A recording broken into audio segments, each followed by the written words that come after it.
Welcome back to Valencia Tales, wishing you a truly good day, filled with calm moments and gentle things ahead. And now, let's step together into today's story. Your authorization expired last week. Clean out your desk.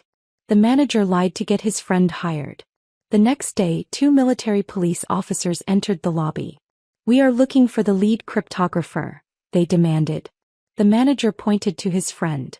The officer shook his head. No. The one with the codes. Where is she? Your authorization expired last week, Marcus said, sliding the paper across the conference table with a smirk that made my blood simmer. Clean out your desk. I picked up the document. Company letterhead, Arial font, complete fabrication. My top secret clearance supposedly revoked due to administrative lapse. The same clearance I knew for a fact was active through March 2027. Before we continue, I want to thank you for joining me in sharing these stories that matter. If you believe that expertise and competence should never be replaced by politics and connections, please consider subscribing. It's free and helps us reach more people who need to hear this. Now let's see how this unfolds. This is fraudulent, I said calmly, though my heart was hammering against my ribs. The paperwork speaks for itself, Victoria. He leaned back in his chair like a man who'd already won. We need your badge, your access token, and the encryption keys. That's when I knew. He wasn't just firing me. He was trying to steal 12 years of work I'd built with my own hands. The digital fortress that protected 17 federal agencies. The system that only I knew how to operate. The keys aren't physical, Marcus, I said slowly. They're algorithmic sequences tied to my biometric profile. You can't just hand them to someone else. We have consultants who can handle the transition, he said dismissively, and I knew exactly which consultant he meant. His incompetent fraternity brother who thought firewalls were actual walls. I placed my badge on the table and walked out with my head high. Marcus thought he'd won. He had no idea he'd just activated a countdown that would bring military police to his door within 24 hours.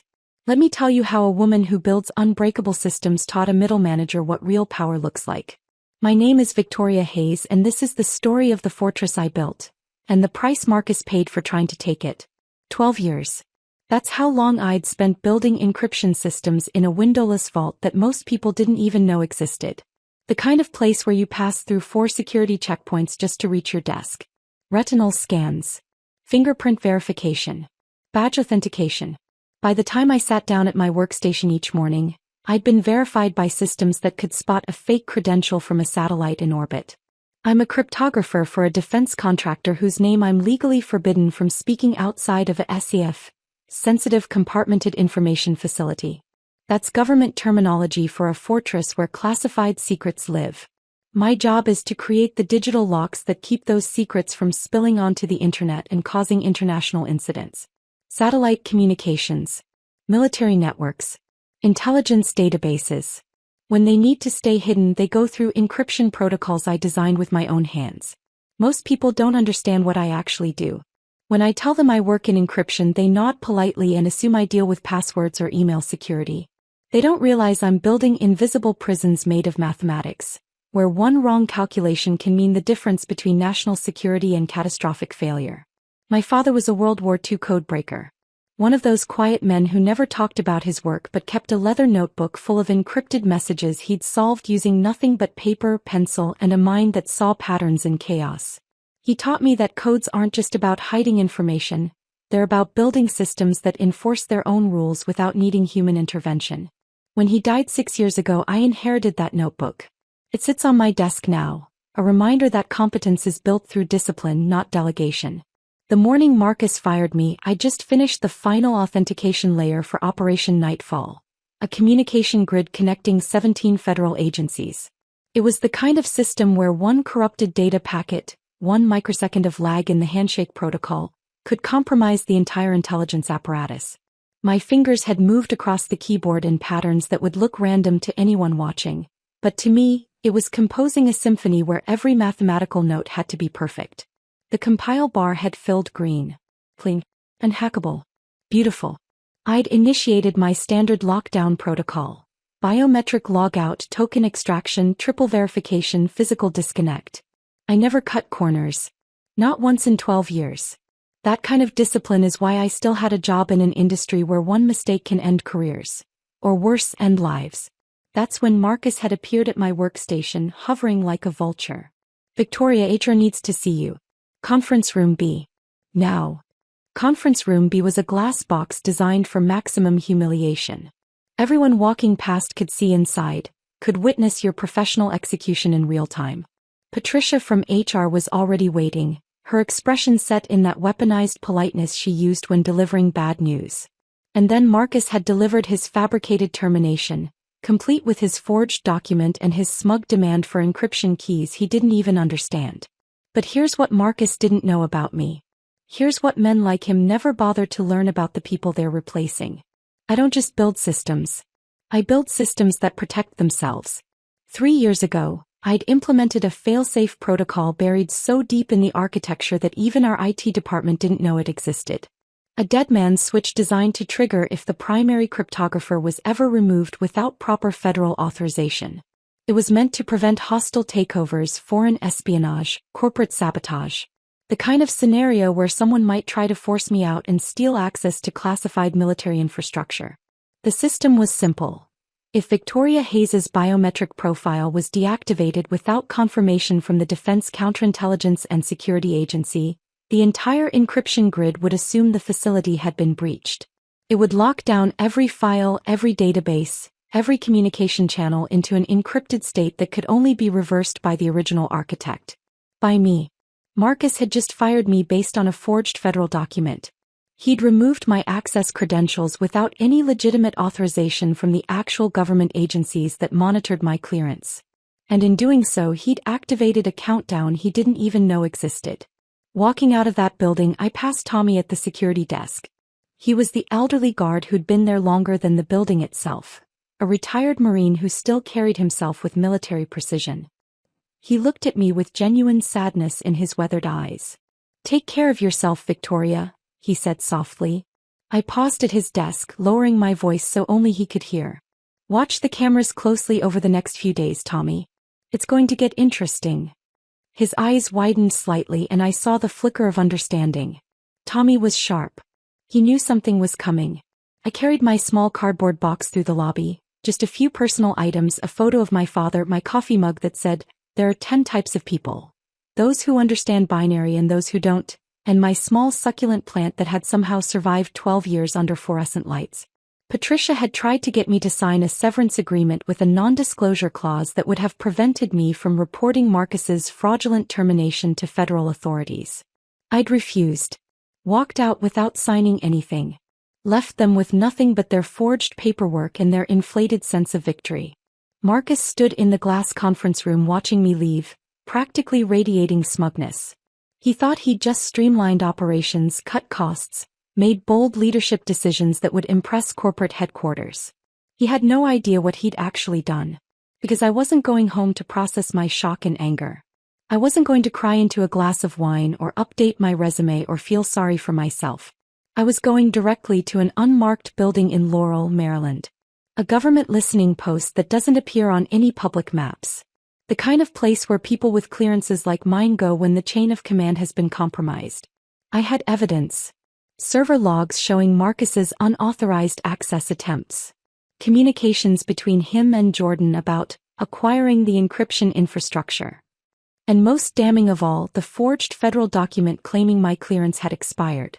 I also had something Marcus couldn't possibly anticipate. A chapstick USB drive in my pocket. The kind of spycraft engineering that looks like ordinary lip balm but contains 72 hours of complete system logs. Every failed login attempt. Every security violation. Every command Jordan would eventually type that would bring this entire house of cards crashing down. The drive sat in my jacket pocket, small and innocuous, containing enough evidence to bury Marcus under federal charges that would end his career and possibly his freedom. As I drove away from the facility I'd spent 12 years protecting, I allowed myself one small smile. Not from joy, I didn't want to lose my job. Not from satisfaction, watching someone destroy themselves is never pleasant. But from certainty. Marcus thought power came from titles, from authority to fire people, from corporate backing and fraudulent paperwork. He thought he could replace expertise with loyalty, competence with connections, 12 years of specialized knowledge with his fraternity brother's overconfident ignorance. He was about to learn a very expensive lesson about the difference between management authority and actual power. About what happens when you try to dismantle a fortress while standing inside it. About the price you pay when you confuse a title with irreplaceable expertise. The system I'd built didn't need me to defend it. It would defend itself. Automatically. Mathematically. Inevitably. And by this time tomorrow, Marcus would be standing in a hallway full of federal agents, desperately trying to explain why he'd forged government documents and compromised national security infrastructure. I merged onto the highway, heading toward that unmarked building where people who protect actual secrets would listen to my report and activate protocols Marcus didn't know existed. The countdown had started the moment he slid that forged paper across the table. He just didn't know it yet. The unmarked building in Laurel sat between a tire shop and a shuttered convenience store, the kind of location designed to be instantly forgettable. No sign on the door. No company name on the directory. Just a street number and a reinforced steel entrance that could withstand a small explosion. I parked my car in the gravel lot and sat there for a moment, hands still gripping the steering wheel. The chapstick drive felt heavy in my jacket pocket, though it weighed less than an ounce. Funny how evidence can feel like carrying bricks. The door required a specific knock pattern. 3 short, 2 long, 1 short. Old-school tradecraft that felt almost quaint in an era of biometric everything. A camera above the frame tracked my movement. 15 seconds later, the lock clicked open. Inside, the space looked like a dental office from 1987. Beige walls, fluorescent lighting, cheap linoleum floors. A receptionist who could have been anywhere from 40 to 70 looked up from her crossword puzzle without particular interest. "Victoria Hayes," I said, placing my federal credentials on the counter. "I need to report a compromised chain of command." She picked up a phone, spoke 4 words I couldn't hear, and gestured toward a door marked, "Authorized personnel only." No clipboard. No visitor log. This conversation was never going to appear in any official record unless I wanted it to. The room beyond was different. Soundproofed walls. Electronic countermeasures humming at a frequency just below conscious hearing. A man in his 50s wearing a polo shirt and khakis sat behind a desk with nothing on it except a secure laptop. "Ms. Hayes," he said without introducing himself. "You've reported a security concern." I pulled out the chapstick drive and placed it on the desk. My employer terminated me this morning using a forged federal document claiming my top secret/SCI clearance had expired. My actual clearance is active through March 2027. The termination was designed to remove me so they could install an unqualified replacement and gain access to classified encryption infrastructure I designed. His expression didn't change, but his fingers moved to the laptop keyboard. "Your clearance number?" I recited it from memory. He typed, waited, read something on his screen that I couldn't see. "Your clearance is active and current," he confirmed. "No pending investigations. No administrative actions. No revocation requests filed by any agency." He looked up at me with eyes that had seen too many lies to be surprised by one more. "Do you have the forged document?" I pulled out the folded paper Marcus had slid across the table just 2 hours earlier. He examined it with the clinical detachment of a pathologist studying diseased tissue. "This is fraudulent," he said simply. "Wrong letterhead format. No authorization codes. References a statute that doesn't exist." He photographed it with his phone front and back. "Who created this?" "Marcus Bennett, corporate efficiency consultant. He's been working with his former fraternity brother, Jordan Shaw, to take over the encryption operations. Shaw has no clearance, no authorization, and a documented history of incompetence at 3 previous employers."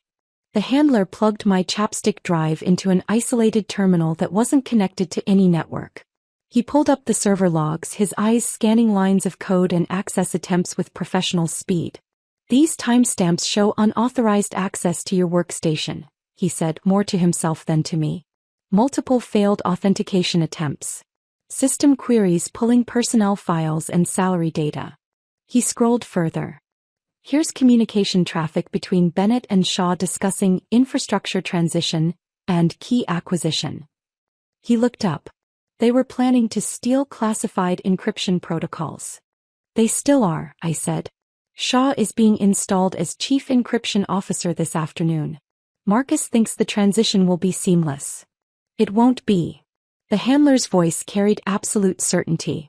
You built fail-safe protocols into the system architecture. Correct. I nodded. 3 years ago. If the primary cryptographer is removed without proper federal authorization, the system assumes hostile takeover and initiates catastrophic lockdown. Everything encrypts into a state that only I can reverse. He made several phone calls, speaking in the kind of abbreviated code that communicated volumes in single words. When he finished, he looked at me with something approaching respect. An asset preservation team will deploy tomorrow morning at 0700.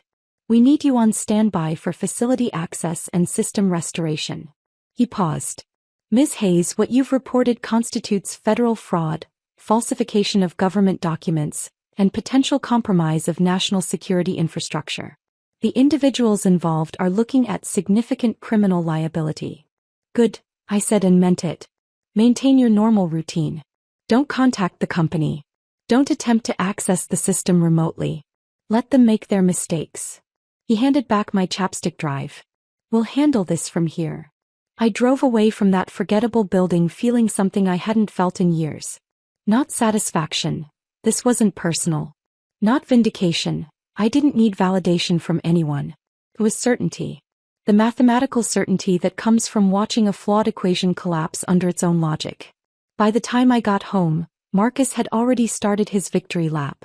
I sat in my apartment with my laptop open, accessing the system through maintenance protocols I'd built into the architecture 5 years ago. Backdoor access that looked like routine system monitoring, invisible to anyone who didn't know exactly where to look in the packet traffic. The main conference room camera showed Marcus standing at the head of the table, practically glowing with self-importance. The entire team was assembled.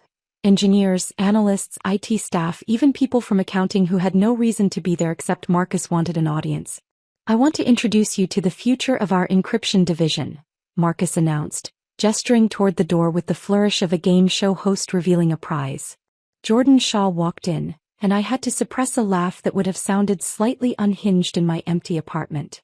He was wearing a black hoodie with "Hack the Planet" printed in neon green letters.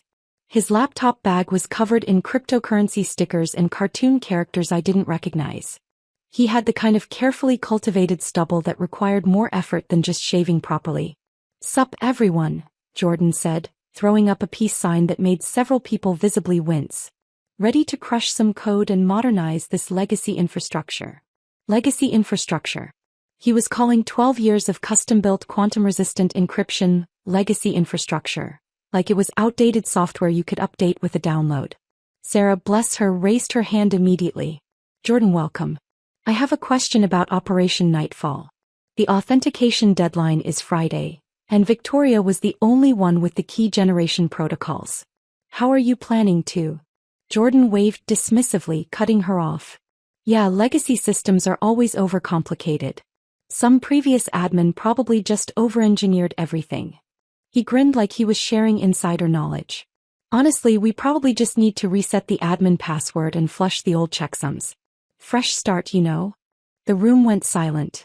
Even people who didn't work directly with the encryption systems knew that what Jordan just said was catastrophically wrong. You don't reset military-grade encryption like you're fixing a frozen iPhone. I watched Sarah's face on the camera feed. She looked at Marcus, clearly hoping he would correct this disaster.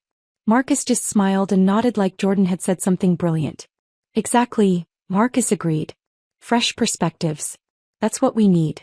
Victoria was too attached to her complicated systems. Jordan's going to streamline everything. The IT administrator, a guy named Kevin who'd been there almost as long as me, spoke up carefully. Just to clarify, the encryption keys are biometrically tied to Victoria's authentication profile. They're not something you can transfer or reset. The system generates them based on.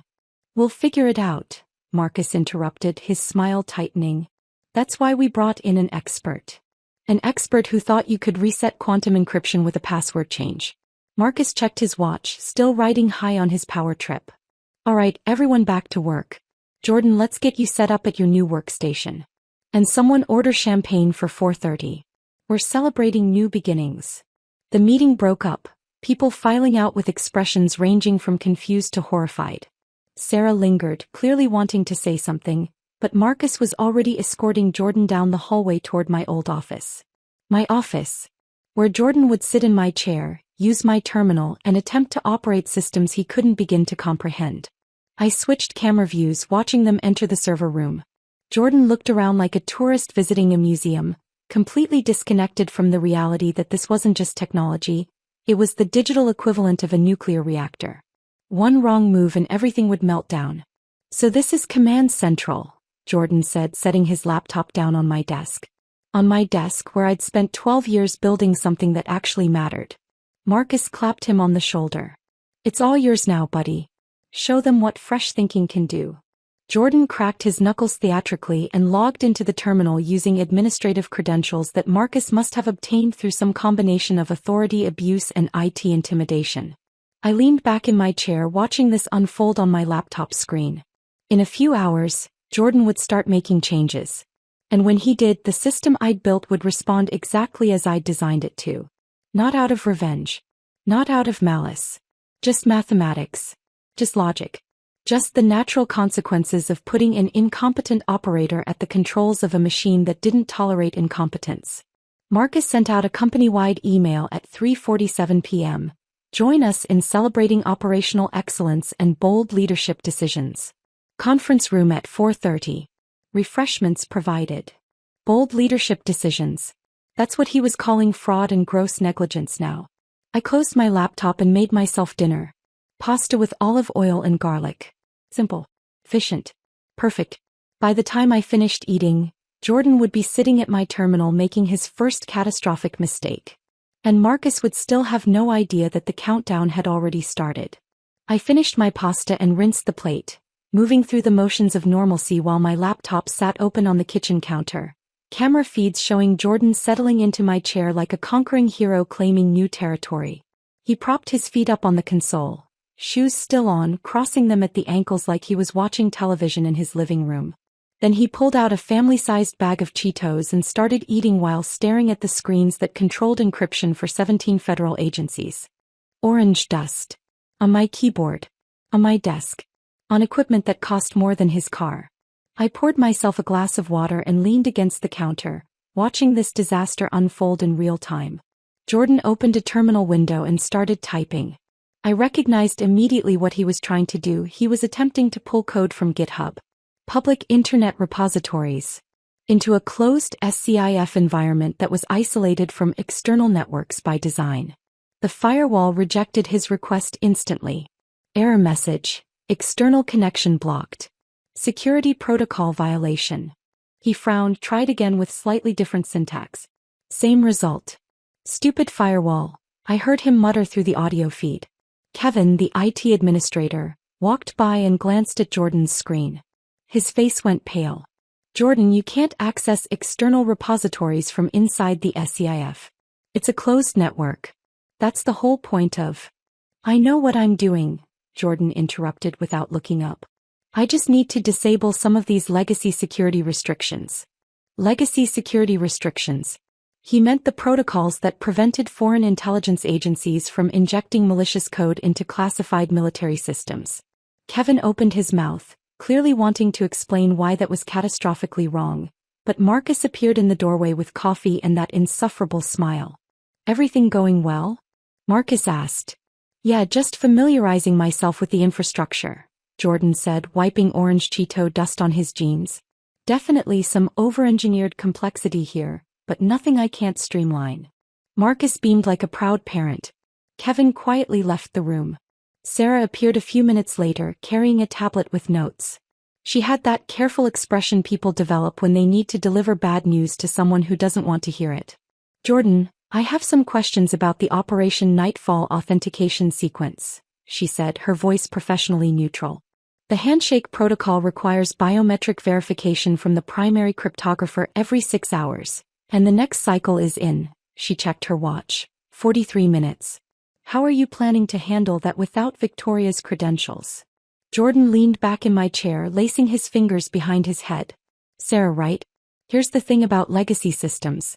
They're built with unnecessary dependencies because the previous admin wanted job security. What we need to do is leverage agile methodologies to pivot the authentication architecture toward a more scalable, user-friendly paradigm. I actually laughed out loud in my kitchen. Agile methodologies. Pivot the authentication architecture. It was like listening to someone try to defuse a bomb using inspirational quotes from a business seminar. Sarah's expression didn't change, but I knew her well enough to see the horror behind her professional mask. So you're saying you don't have a plan for the authentication cycle that starts in 42 minutes? I'm saying we're going to innovate past the need for complicated authentication cycles, Jordan said, turning back to his screen dismissively. Sarah looked directly at the security camera in the corner. Looked right at me even though she couldn't know I was watching. Her message was clear. This is insane and we both know it. She left without another word. Jordan pulled up the classified operations manual I'd spent 3 years writing. Hundreds of pages detailing encryption algorithms, fail-safe protocols, system dependencies and security procedures. Mathematical proofs and implementation guides that represented the accumulated knowledge of my entire career. He skimmed through it like he was browsing a restaurant menu, scrolling past complex formulas and system diagrams with the attention span of someone watching social media videos. He opened a notepad and started making annotations. I zoomed in on the camera feed to read what he was writing. Next to the quantum-resistant encryption protocols. Simplify this. Too complicated. Next to the biometric authentication requirements. Unnecessary complexity. Remove dependencies. Next to the checksum verification system. Legacy bloat. Delete for optimization. He was planning to dismantle every security measure that made the system actually secure, and he genuinely thought he was improving it. Marcus walked by again, saw Jordan taking notes and nodded approvingly. That's what I like to see. Fresh thinking. Not just accepting the old way of doing things. The old way of doing things. He meant the way that had successfully protected classified communications for 12 years without a single breach. At 3:47 p.m., Jordan cracked his knuckles theatrically and announced to no one in particular, "All right, time to optimize some infrastructure." He opened a terminal with root access, administrative privileges that should never be used casually, and started typing commands. I could see exactly what he was entering, watching the letters appear on screen with the sick fascination of witnessing a car accident in slow motion. He was attempting to clean up unnecessary files, to improve system performance. The command he typed made my stomach drop. Delete all checksum files. Every single one. Those weren't unnecessary files. They were the integrity verification backbone of the entire system. The digital heartbeat that confirmed data hadn't been corrupted or tampered with. Without them, the system couldn't verify that classified information was genuine, unaltered, and secure. Deleting them didn't optimize anything. It told the system that the facility had been compromised by hostile actors and that all data needed to be immediately locked into an encrypted state that only the original architect could reverse. Marcus was standing behind Jordan, watching over his shoulder. "What's that do?" "Clears out legacy verification files," Jordan said confidently. "They're slowing down the system. Once we delete these, everything will run faster." "Sounds good," Marcus said. "Fresh start. Clean slate." "Exactly," Jordan agreed. His finger hovered over the enter key. I whispered "don't" to my empty kitchen, knowing he couldn't hear me, knowing he was going to do it anyway.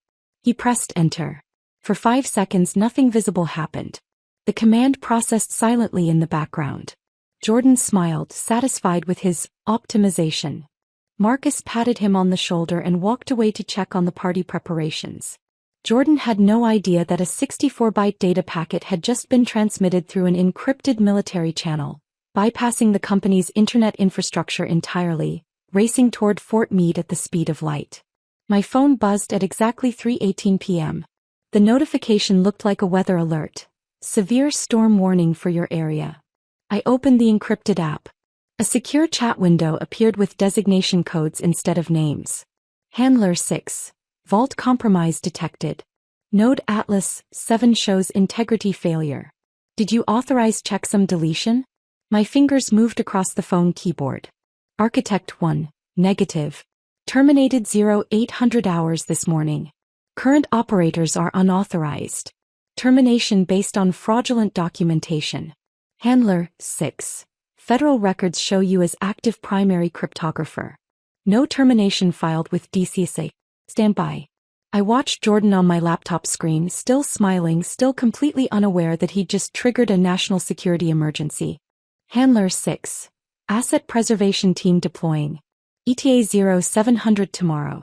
Maintain communications blackout. Do not engage with company personnel. Architect 1. Understood. I set my phone down and turned my attention back to the camera feeds. Jordan's screen was starting to show the first signs of catastrophic failure. File names that should have read encryption_protocol_7.dat were now displaying as random character strings. XK9$MP2 at QL5*NR8. Directory structures were collapsing. Access permissions were reverting to locked status across the board. Jordan's smile faded. He leaned forward, typing frantically. What the? Sarah walked by, saw his screen and stopped. Jordan, what did you do? I just cleared some old files, he said, voice climbing an octave. The system's acting weird now. What files? Sarah demanded. Just checksums or something. They were taking up space. You deleted the checksums? Sarah's professional composure cracked completely. Do you have any idea what those do? Marcus appeared, drawn by Sarah's raised voice. What's going on? The system is corrupted, Sarah said, pointing at Jordan's screen where file names were continuing their transformation into digital gibberish. He deleted the integrity verification files. So we restore them from backup, Marcus said dismissively. There is no backup, Sarah said, her voice tight with barely controlled panic. Those files were generated in real time based on the primary cryptographer's biometric profile. Victoria's profile. You can't just restore them. They have to be regenerated by the original architect. Marcus's face went pale. Jordan, fix this. I'm trying. Jordan was typing rapidly now, entering commands copied from what looked like a forum post on his second monitor. Nothing was working. Maybe if I restart the system. No. Sarah grabbed his hand before he could reach the power button. Don't restart anything. You'll make it worse. Jordan shook her off. I know what I'm doing. He reached for the main server rack and pressed the power button. Hard shutdown. No graceful exit procedures. No system checks. Just immediate, violent termination of every process running across 17 federal agencies. Sarah actually gasped. The screens went black. The server fans spun down to silence. And somewhere in Fort Meade, alarms were definitely starting to sound. Marcus stood frozen, finally understanding that something had gone terribly wrong. Jordan, tell me you can fix this. Jordan stared at the blank screens, orange Cheeto dust still on his fingers. It just needs to reboot. Give it a minute. In my kitchen, I closed my laptop and finished my water. The servers would reboot. The lights would come back on. And every single one of them would be pulsing red. Critical system failure, catastrophic data compromise, federal emergency protocols activated. Marcus and Jordan just didn't know it yet. But they would. Very soon. The server room fans were the first thing to spin back up after Jordan's forced reboot. A low whir that built gradually to a steady hum. Then the screens flickered to life, one by one, bathing the room in the cold glow of electronic resurrection.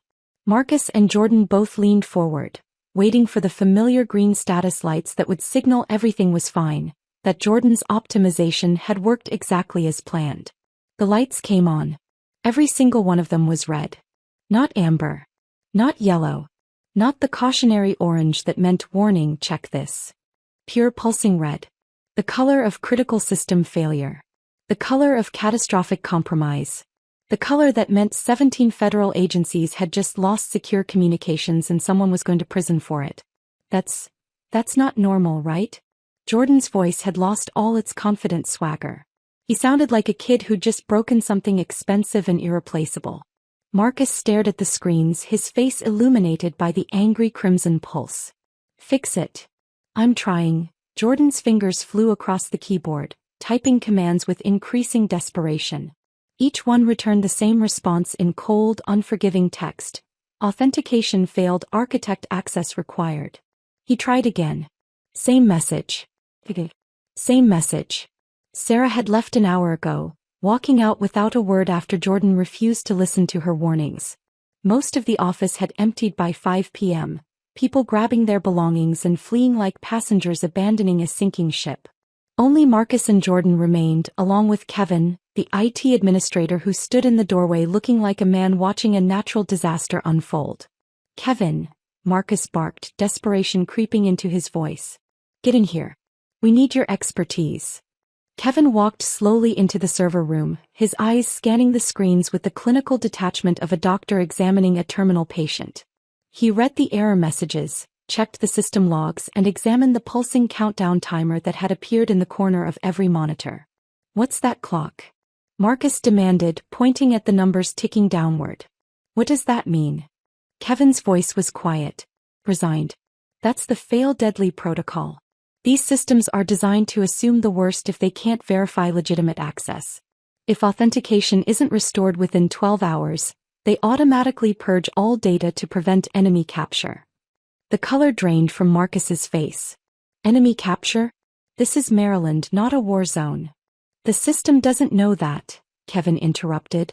"From its perspective, the primary cryptographer just disappeared. Someone deleted critical security files, and now unauthorized users are trying to access classified military communications. It thinks the facility has been compromised. So we prove we're authorized," Marcus said, grabbing Jordan's shoulder. "Show it your credentials. Your ID. Something." Jordan tried. He entered his newly created user credentials, his employee ID number, even his social security number in increasingly desperate combinations. The system rejected everything. "It's biometrically locked to Victoria Hayes," Kevin said flatly. "The system literally doesn't recognize anyone else as having authority to operate it. You'd have better luck trying to use someone else's fingerprint to unlock their iPhone." Marcus's hands were shaking now. "Then we call the vendor. The company that built this. They'll have a master override or something." The support contract was tied to Victoria's authentication profile, Jordan admitted quietly, not meeting Marcus's eyes. "When you revoked her access, the vendor portal locked automatically. It's a security feature. I found out when I tried to log in earlier." Marcus turned on him with sudden fury. "And you didn't think to mention that before you started deleting files? You told me to optimize the system." Jordan shot back. "You said fresh start, clean slate. I didn't tell you to break everything." Kevin cleared his throat. "Can we unplug the servers? Just shut everything down and start over." "No," Kevin said, and there was something almost sympathetic in his voice. "Battery backups. The moment you cut main power, the UPS systems kick in. And the fail deadly protocol interprets power loss as a hostile action. It accelerates the purge from 12 hours to 30 minutes. Marcus slumped into the chair Jordan had vacated, his expensive suit wrinkled, his carefully styled hair falling into his face. "There has to be something we can do." Kevin looked at the countdown timer. 10 hours and 47 minutes remaining. "You could call Victoria Hayes and ask her to come back." "I fired her," Marcus said, the words tasting like poison. "I escorted her out of the building. I told her she was a security liability." "Then you'd better hope she's feeling generous," Kevin said, and walked out of the server room. Marcus pulled out his phone and dialed my number. I was sitting on my couch, reading a book about World War II code breaking that had belonged to my father. My phone lit up with Marcus's name and I declined the call without hesitation. He called again. Declined. Declined. He switched to text messages. I watched them appear on my screen one after another, each one more desperate than the last. "Marcus, Victoria, we need to discuss your severance package. Can you come in tomorrow morning?" I deleted it without responding. "Marcus, there's been a technical issue with the transition. We could really use your expertise. Consulting rate whatever you want." Deleted. "Marcus, please. This is urgent. The system is showing error messages. We need your help." I almost laughed at that one. Error messages. Like his car was making a funny noise and he needed a mechanic. "Marcus, name your price. Seriously. Whatever you want. Salary, title, benefits. We'll make it work." Now he wanted to negotiate. Now, after he'd fired me with a forged document and tried to steal 12 years of my work. I set my phone face down on the coffee table and returned to my book. Marcus apparently tried to find my home address next. Kevin had warned me about that in a brief, encrypted message. He's searching personnel files. Looking for your personal info. Good luck with that. People with clearances like mine don't have addresses in company databases. We have security protocols. Our personal information is redacted, protected, classified in its own right. Marcus would have better luck finding the nuclear launch codes. Around 8:30 p.m., Marcus apparently considered filing a police report. I knew this because Kevin sent me another message. He's talking about claiming sabotage. I told him the server logs show you haven't accessed the system since termination. Your commands are documented. Jordan's commands are documented. The timeline is clear. So that avenue was closed too. At 10 p.m., Marcus received an email from the CEO. I didn't see it directly, but Kevin forwarded me a sanitized summary. CEO received calls from Defense Department officials asking why Operation Nightfall showed critical failure status. CEO demanding immediate explanation. Marcus apparently tried to lie. Claimed it was temporary technical difficulties. Routine maintenance gone slightly long. Minor communication glitch. The CEO wasn't buying it. He'd been in the defense contracting business for 30 years. He knew what critical failure meant. He knew what federal oversight looked like. And he knew that routine maintenance didn't result in military officials calling his personal cell phone at 9:45 p.m. demanding answers. I made myself tea around 11 p.m.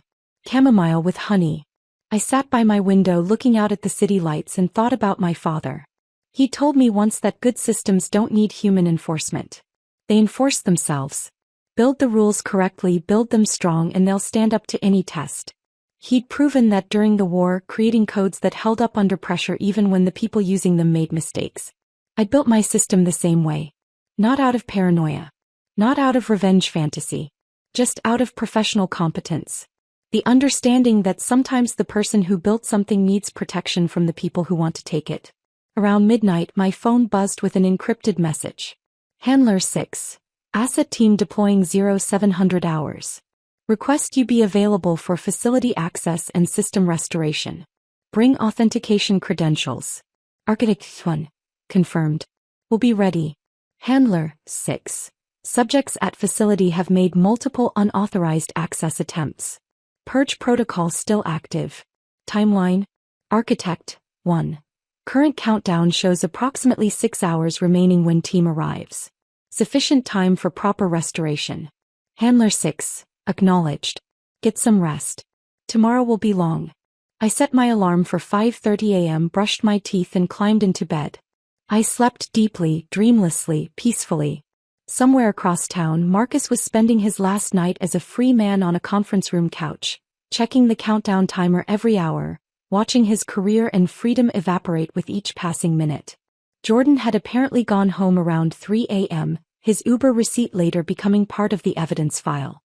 He'd fled the disaster he'd created, leaving Marcus alone with the red lights and the countdown and the complete certainty that everything was falling apart.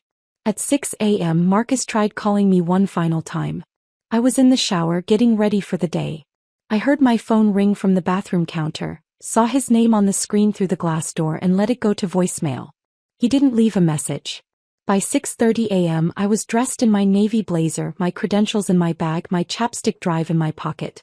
I made coffee and drank it slowly, watching the sunrise paint my apartment in shades of gold and amber. My phone showed a news alert. Federal vehicles spotted at defense contractor facility. Developing story. The asset team had arrived. I rinsed my coffee cup, grabbed my keys and headed for the door. Marcus's long night was over. The reckoning had begun. The military police cruiser pulled into the parking lot at exactly 6:47 a.m., followed by 3 black Suburbans with government plates and a van bristling with satellite antennas. I watched from my car parked across the street, sipping coffee from a travel mug, as federal agents emerged from the vehicles with the coordinated precision of people who'd done this many times before. Tommy was at the security desk when they entered. I couldn't hear the conversation from where I sat, but I saw him straighten to attention. Old Marine instincts kicking in, and simply point toward the elevators without asking for credentials or signing them in. When federal agents arrive at a defense contractor at dawn, you don't slow them down with paperwork. I gave them 5 minutes to get upstairs and establish their presence before I started my own car. The lobby was eerily quiet when I entered at 6:55 a.m., flanked by the two MPs who'd been assigned to escort me. Their tactical gear and sidearms drew every eye in the room. Conversations died mid-sentence. Someone dropped a coffee cup and it shattered on the tile floor, the sound unnaturally loud in the sudden silence. I walked past the reception desk where I'd checked in every morning for 12 years, past the security turnstiles that had authenticated my credentials thousands of times, toward the elevators that would carry me back to the fortress I'd built. The MPs didn't speak. They didn't need to. Their presence communicated everything necessary. This wasn't a corporate matter anymore. This was federal jurisdiction. This was serious. The elevator doors opened on the 4th floor and I stepped into controlled chaos. Federal agents in suits were conducting interviews in every available conference room. Technical specialists were photographing equipment and collecting evidence. Employees stood in nervous clusters, whispering to each other, trying to understand what was happening. And at the center of it all stood a woman who radiated authority like a furnace radiates heat. Special Agent Catherine Reeves looked exactly like her voice had sounded on the phone. Ice and iron forged into human form. Steel gray hair pulled back so tight it looked painful. Charcoal suit without a single wrinkle. Federal credentials clipped to her belt where everyone could see them. She was speaking to one of her technical specialists, her voice low and clipped when she noticed my arrival. Our eyes met across the hallway. She gave me a single, almost imperceptible nod of acknowledgement, then turned back to her team.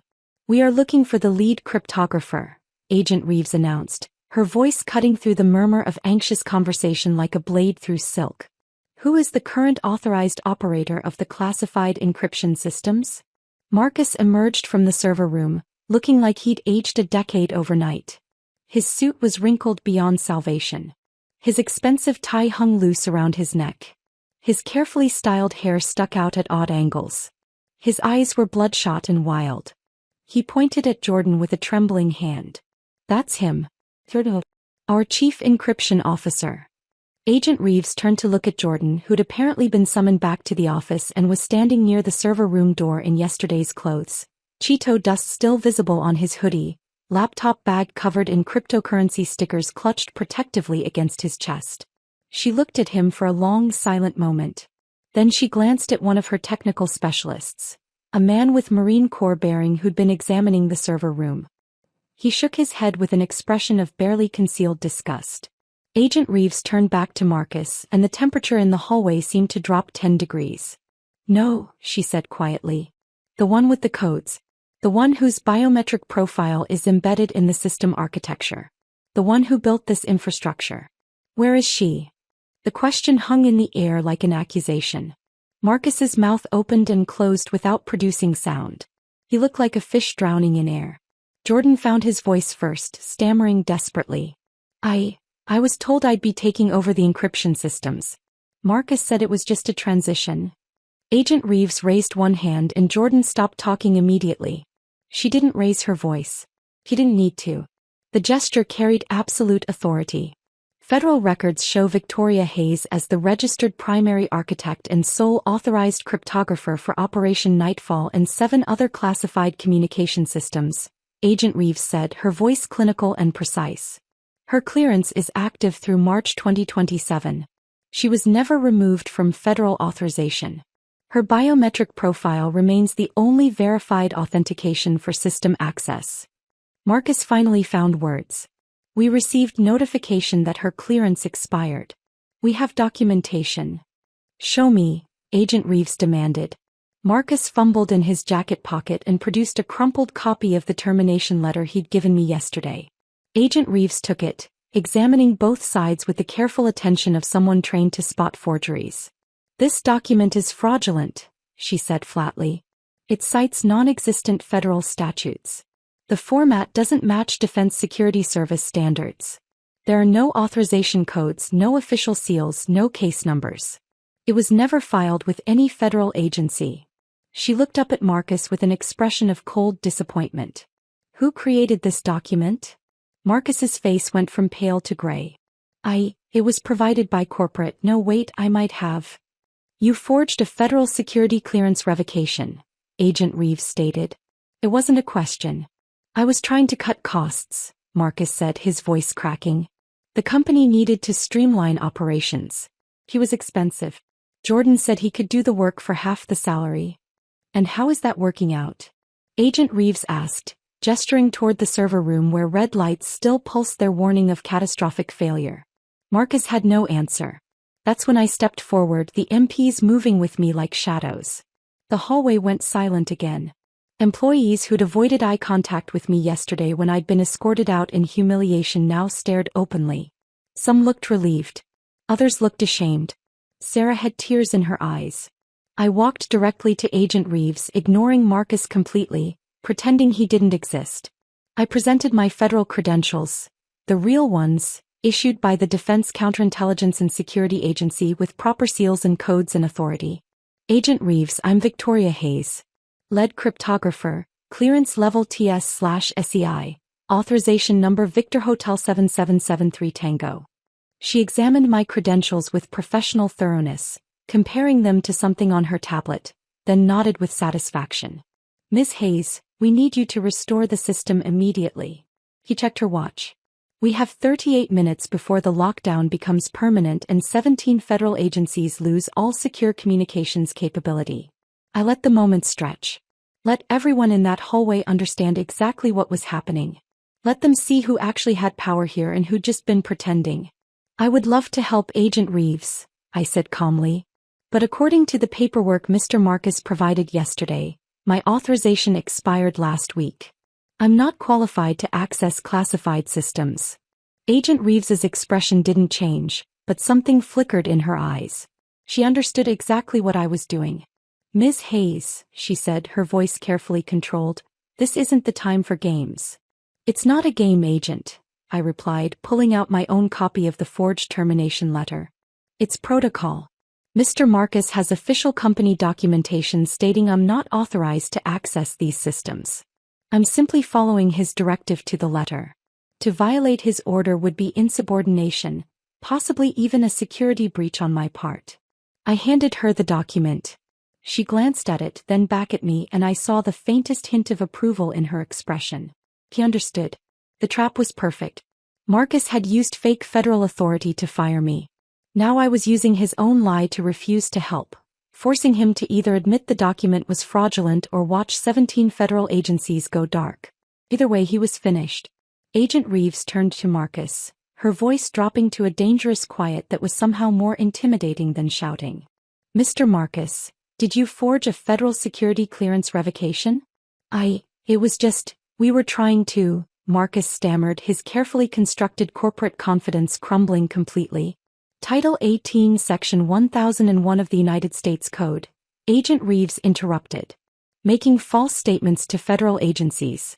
5-year minimum sentence. And that's before we add charges for compromising national security infrastructure, which carries additional penalties under the Espionage Act. She nodded to the MPs. They stepped forward, flanking Marcus on both sides. Marcus Bennett, you are being detained for questioning regarding fraud against the United States government, falsification of federal documents, and gross negligence in the handling of classified defense systems. Marcus's legs actually buckled. One of the MPs caught his arm, keeping him upright. I need a lawyer, Marcus whispered. You'll get one, Agent Reeves said. After we finish our preliminary investigation. The CEO, Mr. Brennan, had been standing near the conference room, silent until now. He finally found his voice, and it came out as a strangled shout. Marcus, what the hell have you done to this company? Marcus didn't answer. The MPs were already escorting him toward the elevator, each hand firm on his arms. He looked back once, his eyes finding mine, pleading silently for something. Mercy, intervention, help. I met his gaze with perfect calm and said nothing. The elevator doors closed on Marcus Bennett's career, his freedom, and his future. Agent Reeves turned back to me. Ms. Hayes, now that we've established the termination was fraudulent and your clearance is active, are you willing to restore the system? I looked at the countdown timer visible through the server room window. 34 minutes remaining. Yes, Agent Reeves, I said. I can do that. Then let's get to work. I walked into the server room, and the technical specialists who'd been examining the chaos immediately stepped aside. Not out of courtesy, out of recognition. They knew who I was. More importantly, they knew what I was. The only person in this building who could stop the countdown currently ticking toward total data obliteration. Agent Reeves followed me to the threshold but didn't enter. This was my territory, my domain, and she understood that well enough to give me space to work. Before I begin, I said, turning to face her, I need clear federal authorization on record. I'll restore the system under one condition. Her eyebrows raised slightly. What condition? The federal government acknowledges in writing that my termination was fraudulent, that my clearance was never actually revoked, and that I'm being recalled to duty under proper legal authority. Not as a favor to this company. Not as a contractor they're rehiring. As a federal obligation to restore compromised national security infrastructure. I watched her process the request. She understood what I was really asking for. Legal protection, formal acknowledgement, a paper trail that would prevent this company from ever claiming I'd abandoned my post or acted improperly. Agreed, Agent Reeves said without hesitation. As of this moment, you are operating under direct federal authority. The company is simply the physical location where the equipment happens to be housed. Your clearance is confirmed active through our independent verification. You are hereby authorized to take any necessary action to restore critical national security systems. She pulled out her tablet, typed something quickly, and showed me the screen. It was an official federal authorization order, time-stamped, digitally signed by someone whose title included the words, Deputy Director, and National Security. Sufficient, she asked. Sufficient, I confirmed. I sat down in my chair, the one Jordan had occupied for less than 24 hours, leaving crumbs in the keyboard and grease stains on the armrests. The screens surrounding me were absolute chaos. Cascading red error messages, countdown timers showing 29 minutes and 14 seconds remaining, system status reports from 17 different federal agencies, all screaming variations of critical failure and connection lost. I pulled the chapstick drive from my pocket and held it up so everyone watching could see it. Jordan was still standing in the doorway, looking like he desperately wanted to disappear but couldn't make himself leave. What is that? He asked, his voice small and defeated. This, I said, plugging it into the maintenance port I designed 5 years ago specifically for this kind of emergency, is the difference between someone who builds systems and someone who breaks them. The screen went black. Every monitor in the server room shut off simultaneously, and for 3 seconds, the only sound was the ambient hum of the cooling fans and Jordan's sharp intake of breath. Then a single line of text appeared in stark white letters against the black background. Architect authentication required. I placed my right hand on the biometric scanner. The same scanner Marcus had fumbled with yesterday morning, the one that had rejected him because he wasn't me. It read my fingerprints, palm geometry, and vein patterns in less than a second. I leaned forward and looked into the retinal camera, letting it scan the unique patterns in my eyes that no one else on Earth possessed. Then I spoke clearly. Nightfall Protocol, Architect Restoration, Authentication Hayes Victor 77 Tango. The system paused. 3 seconds of processing that felt like an hour. I could hear Agent Reeves breathing behind me, could sense the tension radiating from her technical specialists who understood exactly how critical these next few moments were. The screen flickered. Verified. Welcome back, Architect. Those 3 words. Words I'd programmed into the system myself years ago as a small piece of personal signature, brought visible relief to Agent Reeves's face. I saw her shoulders relax fractionally, saw one of her specialists exhale loudly. My fingers moved across the keyboard with the muscle memory of 12 years. I didn't need to think about the commands. They flowed naturally like a pianist playing a familiar piece. Abort purge sequence? Y/N. I typed Y. Restore checksums from secure backup? Y/N. I typed Y. Regenerate encryption keys using primary architect biometrics? Y/N. I typed Y. A progress bar appeared. It started at 0 and began filling with agonizing slowness. Each percentage point represented millions of calculations, terabytes of data being verified, encrypted communications being restored across 17 separate federal networks. 0%, 5%, 12%. The room was silent except for the sound of the servers working, their processors running at maximum capacity to execute my commands. 23%, 31%, 47%. The red warning lights began slowing their panicked pulse. The countdown timer froze at 4 minutes and 32 seconds. 4 minutes and 32 seconds from total, irreversible data destruction. 58%. 69%. 81%. The red lights shifted to amber. Cautionary yellow. The color of systems healing themselves, of crisis averted, of disaster narrowly avoided. 92%. 97%. 100%. System restored. All nodes operational. Zero data loss. The amber lights turned green. Solid, steady, beautiful green. The server fans spun down from their emergency speed to normal operational levels. The high-pitched whine that had been present since Jordan's catastrophic reboot settled into the familiar background hum I'd heard every day for 12 years. Status messages began cascading across the screens. Operation Nightfall, online. Secure communications, restored.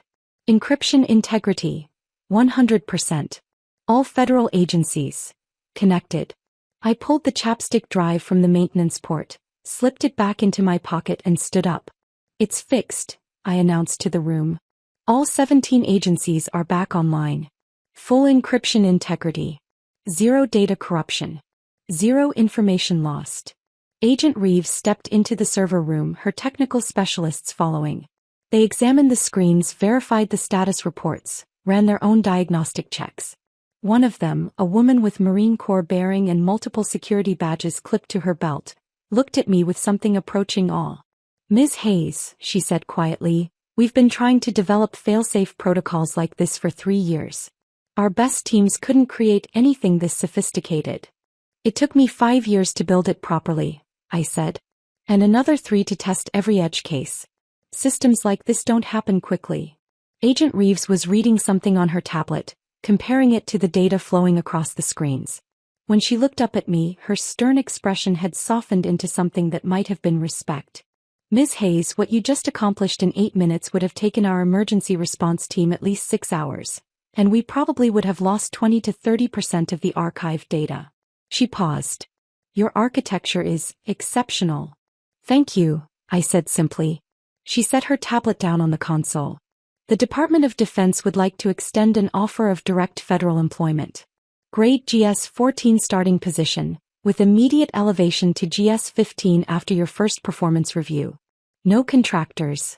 No corporate middlemen. You would answer directly to the Deputy Director of Defense Cybersecurity. Full federal benefits, pension, comprehensive clearance upgrades. Behind her, I could see Mr. Brennan, the CEO, standing in the hallway. His face had gone from gray to white. He looked like a man watching his company's future evaporate in real time. Victoria, he said, stepping forward desperately, we should discuss a retention package. I'm sure we can match whatever they're offering. Agent Reeves cut him off without even looking at him. Mr. Brennan, your company's security contracts are suspended pending the outcome of our investigation. You have no authority to make employment offers for classified positions. You have no authority here at all. Brennan's mouth snapped shut. I turned to Agent Reeves and met her eyes directly. I accept your offer, Agent. When do I start? Monday morning. 0600 hours. Fort Meade. We'll have your credentials and facility access prepared. She extended her hand and I shook it firmly. Welcome to the team, Ms. Hayes. Brennan slumped against the wall, the reality finally sinking in. Without me, his company couldn't fulfill any of its federal contracts. Without those contracts, the company had no viable revenue stream. I was watching a multi-million-dollar business collapse in slow motion, killed by a middle manager's incompetence and greed. Agent Reeves's technical team was already beginning the formal evidence collection. They photographed every screen, documented every command Jordan had entered, captured every failed authorization attempt, every security protocol violation, every catastrophic decision that had led to this moment. Jordan was sitting on the floor now, back against the wall, looking like he'd just survived a car accident. Agent Reeves walked over to him, her expression professionally neutral but her voice carrying the weight of federal authority. Jordan Shaw, you are being charged with unauthorized access to classified defense systems and willful destruction of federal property. I didn't know, Jordan whispered. Marcus told me it was just updating old software. He said Victoria had overcomplicated everything and I just needed to simplify. Ignorance is not a defense, Agent Reeves said, her voice merciless. When you're operating on classified military infrastructure. You had no security clearance. No authorization. No competence. That combination just destroyed your future. She turned to address the room at large, her voice carrying to every employee still standing in the hallway watching this unfold. This company is facing suspension of all federal contracts, financial penalties that will likely exceed $40 million, and possible permanent disbarment from future government work. Brennan made a sound like he'd been physically struck. I watched all of this with professional detachment. No joy. No satisfaction. Just the quiet certainty of watching a system enforce its own rules exactly as I designed it to. Mathematics doesn't forgive. It doesn't compromise. It simply is. And Marcus and Jordan had just failed the most important test of their lives. The federal agents worked with the methodical precision of people who'd done this 100 times before. By 10 a.m., the server room was sealed with official yellow tape that read, "Federal Investigation. Do not enter." Technical specialists were imaging every hard drive, photographing every terminal, documenting every piece of evidence with timestamps and case numbers that would eventually be presented in federal court. The rest of the office had transformed into an impromptu interrogation center. Employees were being interviewed one by one in the conference rooms, their statements recorded on digital devices and transcribed in real time. I could see them through the glass walls, some nervous, some relieved, all of them understanding that their testimonies would determine not just Marcus's fate, but possibly their own careers. I was sitting in my old office, the one I hadn't entered since yesterday morning when I'd been escorted out in humiliation. Agent Reeves had given me access to collect my personal belongings while her team continued their investigation. Sarah knocked on the doorframe even though the door was open. She looked exhausted, her eyes red-rimmed like she'd been crying. "Can I come in?" she asked quietly. "Of course." She sat down in the chair across from my desk, the same chair where we'd reviewed encryption protocols hundreds of times, where we'd solved problems together, where we'd built something that actually mattered. "I just finished giving my statement to the federal agents," she said. "I told them everything. Marcus's suspicious behavior over the past few weeks. The private meetings with Jordan. The way he dismissed every security concern we raised." She paused, her voice breaking slightly. "I should have spoken up sooner. I knew something was wrong. I knew you were being set up and I said nothing. I stopped packing the photo frame I was holding. My father in his World War II uniform looking young and serious and certain. Sarah, you have a family to feed. A mortgage. 2 kids in college. I understand why you stayed quiet." "That doesn't make it right," she said. "No," I agreed. "It doesn't. But maybe next time you'll remember that silence enables people like Marcus. That looking away when you see something wrong doesn't protect you, it just makes you complicit." She nodded, tears spilling over. "I'm so sorry, Victoria." "I know," I said gently. "And I forgive you. But don't forget this feeling. Use it. Be braver next time." She left after a few more minutes and I returned to packing my belongings. My coffee mug that said, "There are 10 types of people in the world. Those who understand binary and those who don't." My small succulent plant that had somehow survived 12 years under fluorescent lighting, testament to the resilience of living things in hostile environments. Kevin, the IT administrator, came by next. He handed me a folder of printed emails. "I gave these to the federal agents," he said. "They're the email chain where Marcus explicitly ordered me to grant Jordan administrative access without proper clearance verification. I told him it violated security protocols. He overruled me, said he'd take full responsibility." Kevin's expression was bitter. "Guess he's getting his wish." "Thank you for speaking up," I said. "Should have done it sooner," he muttered, echoing Sarah's regret. The pattern continued throughout the morning. Employees stopping by to apologize, to explain why they'd stayed silent, to ask if I understood. I did understand. Fear is a powerful motivator. So is self-preservation. I didn't blame them for being human. Tommy appeared in my doorway around noon, carrying something wrapped in brown paper. He looked uncomfortable, shifting his weight from foot to foot like a kid delivering a school presentation. "The security team wanted to give you this," he said, handing me the package. I unwrapped it carefully. Inside was a framed photograph of the facility exterior, professionally shot, with the American flag flying in the foreground. Around the mat, the security team had signed their names with a message in Tommy's careful handwriting. To the woman who actually kept us secure. My throat tightened unexpectedly. I'd spent 12 years being respected for my competence, but this was different. This was recognition of something deeper. That my work had mattered to people beyond just abstract national security concepts. Thank you, Tommy, I managed. This means more than you know. He nodded, blinking rapidly. We knew you were the real deal, Victoria. People like Marcus come and go. But people like you? You're why this place worked. After he left, I sat alone in my office for a few minutes, letting myself feel the weight of the past 24 hours. Not the vindication, that felt hollow and unsatisfying. But the validation. The confirmation that I'd built something worth protecting, that my work had value beyond my own pride. I found Jordan in the cafeteria around 1 p.m. He was sitting alone at a corner table holding a cardboard box containing what looked like his laptop, his phone charger and a half-empty bag of Cheetos. His face was pale, his eyes unfocused, staring at nothing. I sat down across from him. He looked up, startled, like he'd forgotten other people existed. I really didn't understand what I was doing, he said quietly. Marcus told me you'd overcomplicated everything. That the systems were bloated and inefficient. That I just needed to streamline and simplify. He laughed, a hollow sound without humor. I actually believed I was helping. I studied him for a moment. He wasn't malicious. He wasn't evil. He was just catastrophically incompetent and dangerously overconfident. A combination that had destroyed his future and nearly compromised national security. Jordan, I said carefully, there's no shame in not knowing something. Everyone has limits. Everyone has areas where they lack expertise. The shame is in pretending you understand when you don't.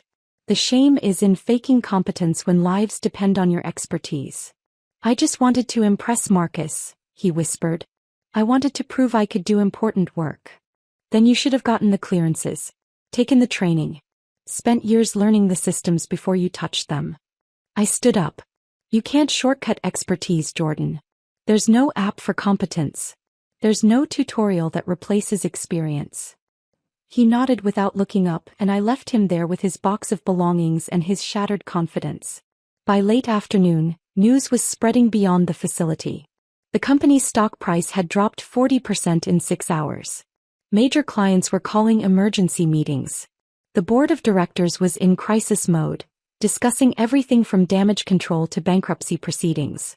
Patricia from HR had been questioned extensively about the forged termination letter. According to Kevin, who'd overheard part of her interview, she'd admitted tearfully that Marcus had provided the document and pressured her to process my termination immediately without following standard verification procedures. She'd known it seemed irregular, but Marcus was senior management, and she'd convinced herself it wasn't her place to question his authority. By 5 p.m., federal prosecutors had filed formal charges. Marcus was released on bail with conditions that read like a list of his worst nightmares. Ankle monitor, surrender of passport, no computer access, no contact with anyone involved in the case, no leaving the state. His attorney, according to the news reports that were already starting to appear online, had reviewed the evidence and delivered grim news. The case was airtight. Digital forensics showing every command he'd authorized. Timestamps proving the document was created internally. Testimony from dozens of witnesses. The prosecutor's opening offer was 5 years in federal prison, permanent felony conviction, and financial restitution exceeding $800,000. Marcus's wife served him with divorce papers that same evening. The news spread through professional networks like wildfire. Nobody wanted to be associated with a federal criminal who'd compromised national security. His Georgetown alumni network scrubbed his profile from their website within hours. Professional organizations suspended his memberships. The company not only fired him but pressed their own charges for fraud and breach of contract. Within 48 hours, Marcus Bennett went from corporate efficiency consultant to unemployable felon facing federal prison. The transformation was so complete, so absolute that it almost felt unreal. I received updates throughout the weekend, not because I sought them out but because they found me. News articles. Encrypted messages from federal contacts. LinkedIn notifications showing mutual connections distancing themselves from Marcus's professional circle. I felt nothing watching his downfall. Not satisfaction. Not vindication. Not even pity. Just professional detachment. He'd made choices. Those choices had consequences. The system had worked exactly as designed. Saturday morning, a thick envelope arrived via courier from the Department of Defense. Inside was my welcome packet. Building access procedures, organizational charts showing my new team of 40 cryptographers, briefing schedules, security protocols, and a summary of my new responsibilities.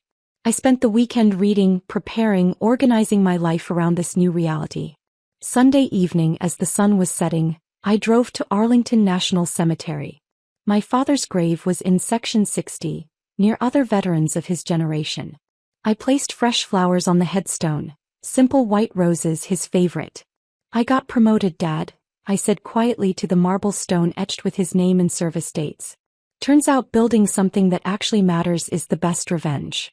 I thought about Marcus, about Jordan, about the company that had chosen politics over competence and loyalty over expertise. I felt no anger anymore. Just the quiet satisfaction of knowing that truth, eventually, always surfaces. That systems built properly enforce their own rules. That competence, in the end, is irreplaceable. I touched the cold marble one more time and walked back to my car. Monday morning would bring new challenges, new responsibilities, new work that mattered. But tonight I could rest knowing that justice, mathematical, impersonal, and absolute, had been served. Monday morning arrived with the kind of crisp clarity that makes everything feel possible. I woke at 5 a.m. without an alarm, my body already adjusting to the new rhythm.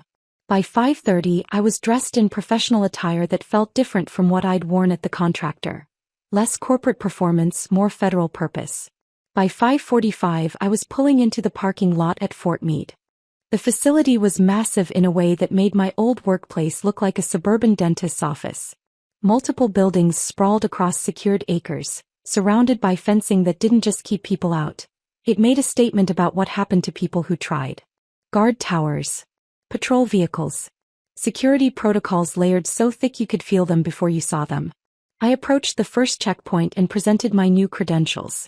The guard examined them with professional thoroughness, compared my face to the photo, scanned the embedded chip, and nodded me through. Then came the second checkpoint. Retinal scan. Fingerprint verification. Vocal pattern recognition, where I had to speak my full name and authorization code into a microphone that analyzed the unique frequencies of my voice. By the time I reached the main building, I'd been authenticated by 6 separate systems, each one more sophisticated than anything we'd had at the contractor facility. My new office wasn't an office in any traditional sense. It was a command center. A room the size of a small gymnasium with wall-mounted displays showing real-time security status of every major federal network. Encryption integrity metrics. Threat assessments. Communication traffic patterns across 17 intelligence agencies.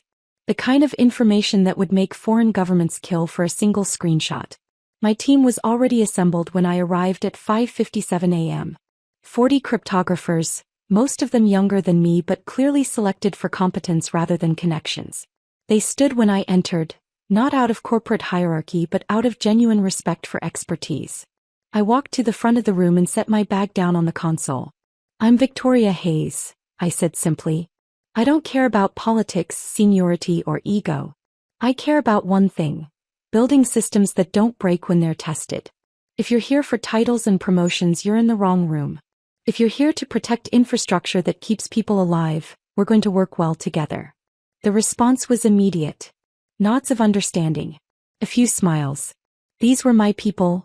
Professionals who valued competence over performance, substance over style, results over resumes. A woman in her early 30s raised her hand. "Ma'am, we've been studying your architecture from the contractor incident. The fail-safe protocols, the biometric authentication layers, the dead man's switch implementation. We've never seen anything like it. It took me 5 years to build properly," I said. "And another 3 to test every edge case. Systems like that don't happen overnight.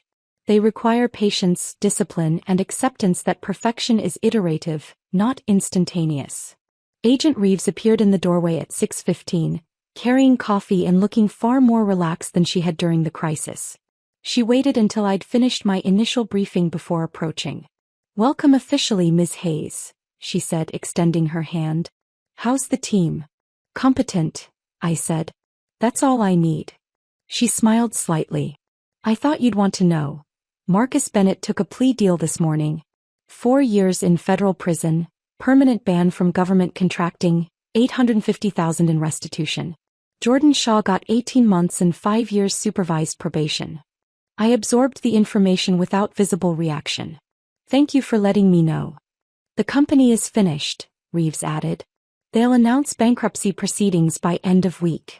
Without federal contracts, they have no viable business model. I nodded. It was exactly what I'd expected. Natural consequences following their inevitable course. By Tuesday, the news was official.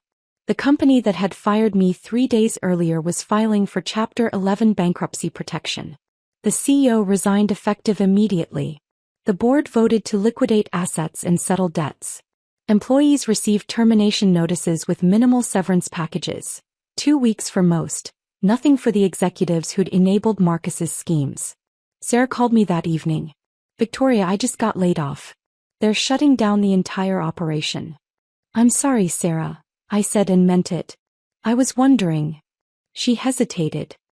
Would you be willing to provide a reference? For federal positions. Absolutely, I said without hesitation. Send me the contact information. Within a week, Sarah had 3 job offers from different defense contractors. Ones with actual respect for security protocols and professional competence. She accepted a position with better pay, better benefits, and most importantly, better leadership.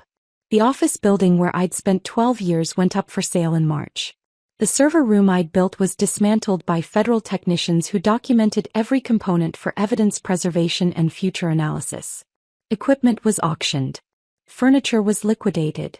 By May, the company that had chosen efficiency over expertise, loyalty over competence, and politics over security simply ceased to exist. I read about the final bankruptcy filing in a federal intelligence briefing. My old workplace had become a case study. An example of what happens when organizations prioritize short-term cost savings over long-term security infrastructure. Anonymous, of course. Sanitized for classification purposes. But anyone in the industry who followed the news knew exactly which company and which incident was being referenced. I felt no satisfaction in their destruction. Just professional observation. They'd made choices. Those choices had consequences. The market, like mathematics, doesn't care about intentions. 6 months into my new position, I was invited to brief senior Pentagon officials on encryption infrastructure vulnerabilities. The room was full of people with stars on their shoulders and decades of military service. I was the youngest person there by at least 15 years and the only woman. I stood at the podium and spoke with the same directness I'd always used. Systems are only as secure as the people who maintain them, I began. You can't outsource expertise. You can't replace experience with enthusiasm. You can't substitute loyalty for competence. I clicked to my first slide, a sanitized case study of what had happened at the contractor facility. No names. No identifying details. Just the timeline of decisions and consequences. The threat isn't always foreign adversaries, I continued. Sometimes it's managers who don't understand the systems they're dismantling.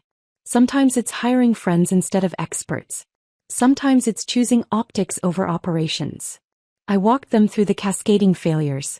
The forged document. The unqualified replacement. The catastrophic commands.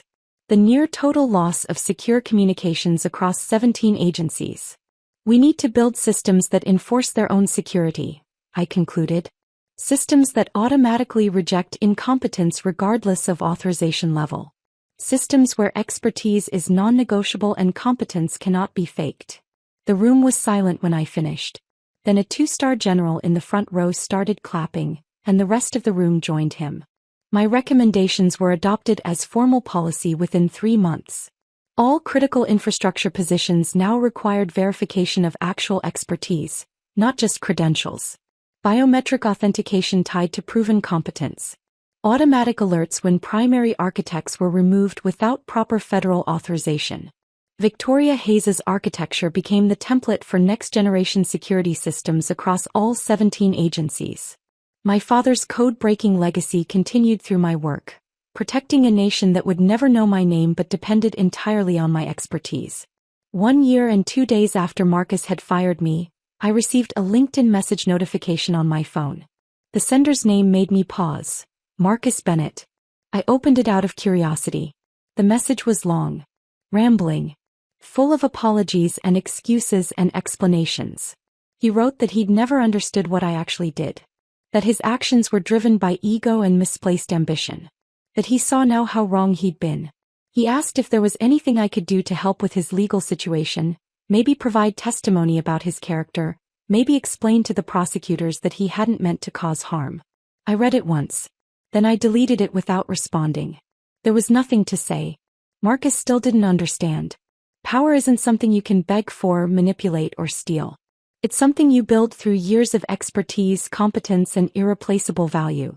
I closed LinkedIn and returned to my current project. Designing quantum-resistant encryption protocols that would protect classified communications for the next 50 years. Work that mattered. Work that would outlast me. Work that no one could take away because it existed in my mind, in my training, in my experience.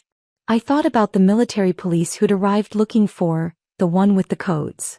The recognition that titles meant nothing when systems failed. The truth that authority comes from being essential rather than being in charge. I'd never raised my voice. Never made threats. Never sought revenge in any traditional sense. I'd simply built something so critical that removing me was like removing the foundation from a building. The structure had inevitably collapsed. Not because I'd sabotaged it. Because competence, once removed, cannot be replaced with confidence and connections. That's the architect's true power. Creating systems where expertise is non-negotiable. Where competence cannot be faked. Where the machine itself enforces truth regardless of human politics. The system always knows who built it. The system always protects its architect. And the system, when designed properly, always wins. I saved my work, locked my terminal, and prepared for tomorrow's briefing. There was always more work to do. More systems to build. More infrastructure to protect. And I was exactly where I belonged, building fortresses that couldn't be stolen, designing security that couldn't be faked, creating architecture that would stand long after I was gone. Marcus had wanted power. I had built something better. I had built something real. This story of calculated justice had you hooked from start to finish. Hit that like button right now. My favorite part was when the military police asked, "Where is she?" And every eye in that hallway turned to Victoria. What was your favorite moment? Drop it in the comments below. Don't miss more powerful revenge stories like this. Subscribe and hit that notification bell so you never miss an upload.